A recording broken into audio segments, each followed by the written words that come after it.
Hello friends, welcome to my channel exam तैयारी। आज हम लोग अपने वीडियो में साइंस का जो कंटेंट है यानी जो चैप्टर्स हैं आपके उससे रिलेटेड प्रीवियस ईयर क्वेश्चन देखेंगे, क्योंकि पेडागोजी के साथ साथ ज़रूरी है कि आप इनको भी करें, क्योंकि 50 नंबर्स के ये क्वेश्चन भी आते हैं आपके, और कई बार जो होता है वो 20 नंबर्स के भी आ जाते हैं क्वेश्चन, और पेडागोजी सिर्फ 10 नंबर्स की ही आती है। तो बहुत ज़रूरी है कि इस पे भी आपकी अच्छी पकड़ हो, ताकि आप अच्छे नंबर जो है वो ला सके साइंस में। तो आइए शुरू करते हैं पहले क्वेश्चन को। पहला क्वेश्चन है, बेकेलाइट का उपयोग प्लास्टिक बिजली के उपकरण बनाने में किया जाता है क्योंकि यह है, यानी क्या है बेकेलाइट, वो पूछा गया है। पहला ऑप्शन है थर्माप्लास्टिक, दूसरा है गर्मी का अच्छा कंडक्टर, तीसरा है बिजली का अच्छा कंडक्टर, या चौथा है बिजली की अच्छा इंसुलेटर। तो बिजली के जो उपकरण होते हैं उनको बनाने के लिए बेकेलाइट किया जाता है। मैंने आपको प्लास्टिक वाला जब चैप्टर पढ़ाया था तो बताया भी था। तो बताइए, देखिए इसका जो सही आंसर है वो हमारा डी है, बिजली का अच्छा इंसुलेटर। बेकेलाइट जो होता है वो बिजली का कुचालक होता है, और साथ साथ ये थर्मोसेटिंग प्लास्टिक भी है। तो जिसकी वजह से क्या है, ये गर्म होने से पिघलता भी नहीं, और क्योंकि कुचालक है तो इस पर बिजली का असर नहीं होता है। ठीक है, तो ये हमारा ऑप्शन सही होगा। नेक्स्ट क्वेश्चन है, निम्नलिखित गति के मामलों में से कौन तय की गई दूरी और विस्थापन का परिणाम बराबर है। यानी यहाँ पे क्या आपको कुछ गति दी गई है, उसमें से आपको बताना कि इनमें से कौन सी का जो ऑप्शन है जिसमें क्या है हमारा दूरी और विस्थापन का परिमाण जो है वो बराबर है। यानी डिस्प्लेसमेंट हो गया हमारा, और डिस्टेंस जो हो गया, मैग्नीट्यूड ऑफ डिस्प्लेसमेंट और डिस्टेंस इक्वल है। तो पहला ऑप्शन है, एक कार एक सीधी सड़क पर घूम रही है, दूसरा है एक कार ने एक परिपथ में आगे बढ़ा, और तीसरा है एक पेंडुलम का दोलन, और चौथा है पृथ्वी का सूर्य के चारों ओर घूमना। तो देखिए हमें पूछा है कि जहाँ दूरी और विस्थापन दोनों बराबर हो। विस्थापन क्या होता है, दूरी तो हो गई एक वस्तु जितनी भी डिस्टेंस, मतलब जितनी दूर जा रही है अपने एक स्थान से दूसरे स्थान तक, वो हमारा दूरी हो गई। लेकिन विस्थापन क्या होता है कि एक स्थान से दूसरे स्थान तक का जो परिमाण है, यानी एक स्थान पहुंचने प्रारंभिक बिंदु से उसके अंतिम बिंदु तक का जो है वो हमारा विस्थापन होता है। ठीक है, तो अगर कोई भी वस्तु जो है वो सर्कुलर मोशन में घूमती है तो उसमें क्या होता है, वो एक उसका पॉइंट तो वही होता है, आप सर्कल में घुमाएंगे तो एक पॉइंट के बाद आप बार बार क्या है उसी पॉइंट को बार बार रिपीट करेंगे, तो अंतिम बिंदु और प्रारंभिक बिंदु क्या होगा आपका समान ही रहेगा, लेकिन डिस्टेंस तो बढ़ता जाएगा कि आपने मान लिया जैसे दौड़ते हैं, ठीक है, कितने किलोमीटर की दौड़ है, तो उस पर डिपेंड करता है कि आप रेगुलर क्या बार बार भाग रहे उसी डायरेक्शन उस पर, तो वहाँ पे क्या हो कि दोनों के परिणाम बदल जाएंगे। लेकिन अगर कोई कार सीधी रेखा में चल रही है, ठीक है, तो वहाँ दूरी भी बढ़ रही है और उसका विस्थापन यानी प्रारंभिक बिंदु से अंतिम बिंदु तक का जो डिस्टेंस है वो भी बढ़ रहा है। तो इसलिए हमारा जो ऑप्शन फर्स्ट है वो इसका सही आंसर होगा, क्योंकि यहाँ क्या बोला गया है, एक कार एक सीधी सड़क पर घूम रही है, तो वहाँ पे दोनों ही चीज़ें क्या हों, उनके परिणाम समान होंगे। नेक्स्ट क्वेश्चन है, एलईडी और सीएफएल बहुतायत सामान्य घरों में प्रकाश के स्रोत के रूप में इस्तेमाल होते हैं, निम्नलिखित में से कौन सा कथन सत्य है। यानी यहाँ पे एलईडी और सीएफएल के बारे में आपको बताने कौन सा स्टेटमेंट ट्रू है।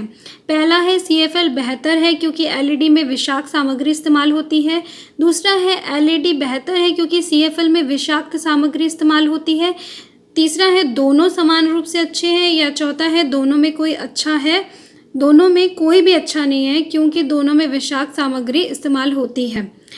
तो आपको मैंने एलईडी के बारे में भी बताया, सीएफएल के बारे में भी बताया लाइट के चैप्टर में। तो बताइए क्या होगा इसका सही आंसर। और आप लोग तो यूज़ भी करते घर में, तो हमें उस वैसे जनरली भी पता है कि जो इसका सही आंसर है वो है हमारा बी, एलईडी जो है वो बेहतर है सीएफएल से क्योंकि ये कम विषाक्त है, सस्ती भी आती है, इसलिए इसका इस्तेमाल ज़्यादा किया जाता है। नेक्स्ट क्वेश्चन है, एक डॉक्टर एसिडिटी के इलाज के लिए एक दवा लिखता है, दवा के मुख्य घटक हैं। यानी एसिडिटी की प्रॉब्लम के लिए एक डॉक्टर दवा लिखता है, तो वो दवा जो है उसमें क्या प्रमुख घटक होना चाहिए जो कि एसिडिटी को ठीक कर सके। हमारा ऑप्शन पहला क्या है, हमारा ऑप्शन पहला है एल्यूमिनियम हाइड्रोक्साइड होना चाहिए, या दूसरा है मैग्नीशियम क्लोराइड होना चाहिए, तीसरा है कैल्शियम कार्बोनेट होना चाहिए, या चौथा है सोडियम कार्बोनेट होना चाहिए। तो देखिए बताइए क्या होगा एसिडिटी के लिए स्पेशली। तो एसिड और बेस वाला चैप्टर अगर आपने पढ़ा है तो एसिड को अगर आपको बैलेंस करना है तो उसके लिए आपको क्या करना पड़ेगा, आपको बेस देना पड़ेगा, है ना। अम्ल को ठीक करने के लिए हमें क्या, क्षार देना पड़ेगा, तभी तो वो एक दूसरे से रिएक्शन करेंगे, उसका H और उसका OH, और फिर रिएक्शन बैलेंस होगी। तो ऑप्शन पहला हमारा सही होगा, क्योंकि वो क्या है, वो एक बेस है। ठीक है, नेक्स्ट है हमारा प्रश्न, यदि द्रव्य पर दाब बढ़ा दिया जाए तो इसका क्वथनांक कैसा होगा। यानी कि अगर हम किसी लिक्विड पे प्रेशर बढ़ा दें तो बॉइलिंग पॉइंट कैसा हो जाएगा। पहला ऑप्शन है कम हो जाता है, दूसरा है बढ़ता है, तीसरा है नहीं बदलता है, और चौथा है पहले कम हो जाता है और उसके बाद बढ़ जाता है। तो बताइए क्या होगा। यहाँ पे लिक्विड है और वो क्या कर रहे हैं, उस पर हम प्रेशर डाल दें तो बॉइलिंग पॉइंट, यानी वो लिक्विड बॉईल हो रहा है, ठीक है, वो गर्म हो रहा है। तो प्रेशर डालने पे हमेशा लिक्विड पे जब भी हम प्रेशर डालेंगे तो उसका बॉइलिंग पॉइंट जो है वो बढ़ जाता है।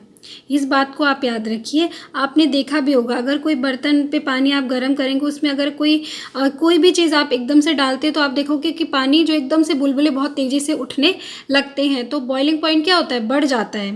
ठीक है, नेक्स्ट क्वेश्चन है, भोजन के डिब्बे के भीतर सतहों पर टिन की परत चढ़ाई जाती है, जस्ते की नहीं, क्यों। यानी हम जो अंदर बर्तन देखते हैं जो उस पर किसकी, टिन की कोटिंग होती है, जिंक की नहीं होती है, क्यों ऐसा। ऑप्शन पहला है जस्ता टिन की तुलना में महंगा है, दूसरा है जस्ता टिन की तुलना में अधिक प्रतिक्रियाशील है, तीसरा है जस्ता टिन तुलना में एक उच्च गलनशील है, या चौथा है जस्ता टिन से कम प्रतिक्रियाशील है। तो यहाँ बोल रहे हैं कि भोजन के डिब्बे के भीतर हम टिन की परत चढ़ाते हैं और जस्ते की नहीं। इसलिए चढ़ाते हैं क्योंकि जस्ता टिन की तुलना में अधिक प्रतिक्रियाशील होता है, बहुत ज़्यादा रिएक्शन करता है, जल्दी रिएक्शन करता है, इसलिए हम टिन की परत चढ़ाते हैं। तो बी ऑप्शन हमारा सही होगा। नेक्स्ट क्वेश्चन है, सल्फ्यूरिक एसिड को तनु करते समय यह सुझाया जाता है कि एसिड को पानी के साथ मिलाना चाहिए, क्योंकि। यानी जब हमें डाइल्यूट करना है सल्फ्यूरिक एसिड को तो बोला जाता है पानी से मिलाकर डाइल्यूट करो। क्यों ऐसा करने को बोला जाता है। पहला ऑप्शन है एसिड को पानी के लिए मजबूत आकर्षण है, दूसरा है एसिड ग्लास कंटेनर तोड़ सकता है, तीसरा है एसिड के तनु होने पर काफ़ी ऊष्मा उत्पन्न होती है, या चौथा है एसिड के तनु होने पर अत्यधिक ऊष्मा का शोषण होता है। अब पानी से अगर हम मिलाने के लिए बोल रहे तो आप खुद से सोचिए कि पानी और एसिड क्या है। देखिए एसिड जो है उसको तनु करने के लिए पानी इसलिए बोला जाता है क्योंकि जब एसिड को तनु किया जाता है तो उससे बहुत ज़्यादा ऊष्मा निकलती है, ठीक है। तो वो उसको बैलेंस करने के लिए बोला जाता है कि उसमें पानी मिलाकर हम तनु करें।